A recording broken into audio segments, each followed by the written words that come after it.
1,000 years, the Silk Road passed through what is now Uzbekistan and along the shores of a massive inland sea, the Aral Sea.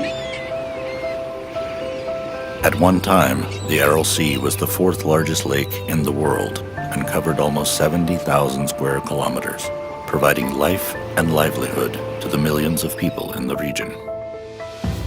Then, in the 1950s, the Soviet government massively diverted water from the two rivers feeding the lake, attempting to grow cotton in the arid lands of Uzbekistan and Turkmenistan. Exploitation of the water at the expense of the sea was obvious to the world, but no one could stop it. By 1996, the Aral Sea had shrunk in size by 50%. Today, the Aral Sea is only 10% of its original size.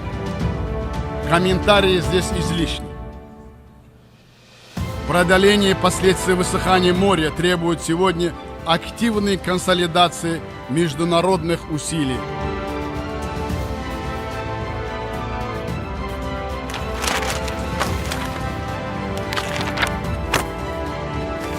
Everyone saw what was happening, but no one could stop it. And now we see the cost of that inaction and the toll on the land and its people. The sea is gone, the people are not. Now we live in the Aral Desert, a desert with sand poisoned by a high concentration of salt, pesticides and fertilizers. These are the tragic consequences that affect the health of our people in their ability to live in the region. But these are not only our problems. Every year, the wind carries 100 million tons of this toxic dust as far as the cities of Europe, the glaciers of Greenland, the forests of Norway, and even Antarctica. But the center of this crisis is the Aral Sea region. In May 2018, a suffocating sand and salt storm blew for days. The toxins were dangerous not only for the population and animals, but also for their crops and grazing lands.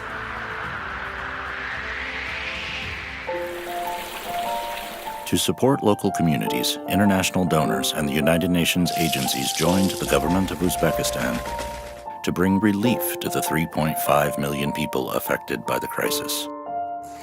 Today, there are dozens of programs in the Aral region trying to make the land viable again for its people. But these projects operate independently, with only limited coordination between them. Think what we could do together. Now, the government of Uzbekistan and the United Nations have found a way toward better cooperation and efficiency.